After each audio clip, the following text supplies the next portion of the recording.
Assalamualaikum. Waalaikumsalam.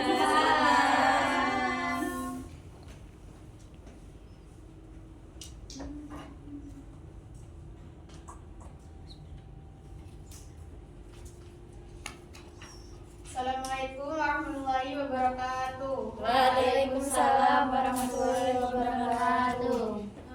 Baik, sebelum kita mulai pelajaran pada pagi hari ini, alangkah baiknya kita membaca berdoa terlebih dahulu. Berdoa mulai.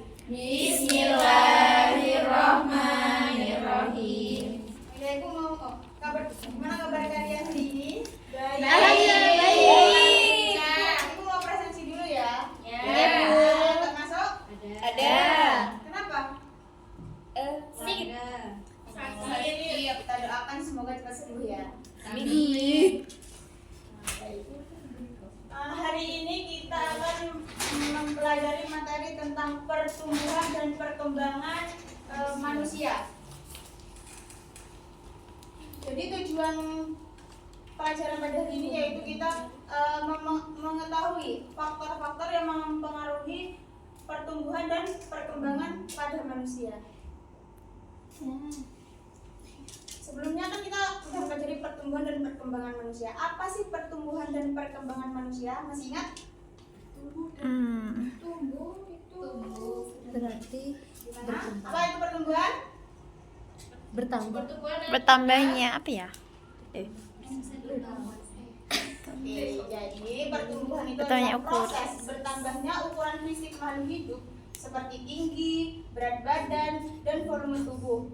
Pertumbuhan bersifat kuantitatif dan irreversibel, tidak bisa kembali seperti semula. Contohnya seperti tinggi badan bertambah dari 120 menjadi 130. Jadi itu dinamakan pertumbuhan. Paham? Paham. Nah, kalau perkembangan itu adalah proses menuju kedewasaan, ditandai dengan meningkatnya kemampuan dan fungsi organ tubuh secara menyeluruh. Perkembangan bersifat kualitatif dan berkesinambungan. Contohnya seperti anak yang mulai bisa berjalan, berbicara, dan berpikir logis. Lalu ini perbedaan pertumbuhan dan perkembangan. Jadi pertumbuhan dan perkembangan ini ada perbedaannya. Kalau pertumbuhan itu merujuk pada perubahan, khususnya aspek fisik. Perkembangan berkaitan dengan organisme sebagai keseluruhan. Lalu pertumbuhan merujuk kepada perubahan dalam ukuran yang menghasilkan pertumbuhan sel atau peningkatan hubungan antar sel. Kalau perkembangan merujuk pada kematangan struktur dan fungsi. Lalu pertumbuhan merujuk kepada perubahan kuantitatif. Kalau perkembangan ada dua, kualitatif dan kuantitatif.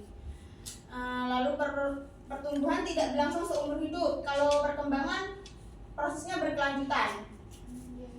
Pertumbuhan mungkin membawa atau tidak membawa perkembangan. Kalau perkembangan mungkin terjadi tanpa pertumbuhan. Selanjutnya yaitu faktor yang mempengaruhi perkembangan dan pertumbuhan pada manusia. Jadi faktor-faktornya itu ada dua, yaitu faktor internal dan eksternal. Gak asing kan apa faktor internal dan eksternal ini? Tidak. Jadi kalau faktor internal itu ada dalam tubuh kita, seperti genetik, keturunan. Sifat bawaan dari orang tua seperti tinggi badan, warna kulit, dan potensi kecerdasan. Jadi kalau seperti itu namanya kulit kita hitam, Ya. nah itu biasanya nurun dari bapaknya atau ibunya. Itu merupakan contoh dari faktor internal. Ada juga hormon seperti zat kimia dalam tubuh yang mengatur proses pertumbuhan seperti hormon pertumbuhan. Lalu hormon tiroid, estrogen, dan testosteron. Selanjutnya yang faktor internalnya dari luar tubuh itu ada 4, nutrisi dan gizi, lalu pola asuh dan kasih sayang, lingkungan dan aktivitas fisik dan istirahat. Yang nutrisi dan gizi, makanan bergizi diperlukan untuk pertumbuhan sel tubuh. Kekurangan gizi dapat menghambat pertumbuhan. Jadi kalau kita kekurangan nutrisi atau gizi, itu bisa menghambat pertumbuhan kita. Yang seharusnya kita udah seperti tingginya itu seharusnya udah 120, kita 110 karena kita kekurangan gizi. Lalu ada juga lingkungan yang bersih dan sehat mendukung tumbuh kembang seperti udara bersih dan air bersih. Lalu yang pola asuh dan kasih sayang, dukungan emosional dan stimulasi yang baik dari orang tua dapat membantu perkembangan mental dan sosial. Kalau aktivitas fisik dan istirahat seperti olahraga merangsang pertumbuhan tulang dan otot, sedangkan istirahat cukup mendukung regenerasi sel. Dari sini ada yang masih bingung? Apa sudah paham?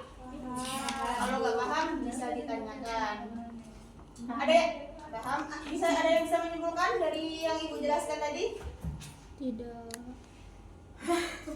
Jadi kesimpulannya yaitu pertumbuhan dan perkembangan manusia dipengaruhi oleh dua faktor, yaitu faktor internal dan faktor eksternal. Tentunya seperti gaya hidup sehat sangat penting untuk mendukung proses ini secara optimal. Baik, kalau anak udah paham, ibu mau kasih tugas ya. Iya, Iya, Bu. Ada kuis. Tugas, gak ada kuis. Tugas aja ya. Jadi tugasnya itu kalian amati diri kalian sendiri selama 1 sampai 5 hari. Apa, Bu? Amati diri kalian sendiri Oh. ya. Iya. Selama 2 sampai 5 hari. Lalu catat kegiatan yang berhubungan dengan pola makan, waktu tidur, aktivitas fisik, dan kebersihan di lingkungannya. Tulis laporannya singkat saja. Kalian analisis apakah faktor-faktor tersebut sudah mendukung pertumbuhan dan perkembangan dengan baik. Jadi kalian catat, kumpulkan di Rabu depan. Oke? Ya. Dari sini sudah bisa dipahami? Bisa. Oke. Kalau sudah paham, kita akhiri pelajaran pada hari ini. Sebelum kita akhiri, mari kita membaca doa terlebih dahulu. Berdoa mulai. Alhamdulillahirrahmanirrahim. Assalamualaikum warahmatullahi wabarakatuh. Waalaikumsalam warahmatullahi wabarakatuh.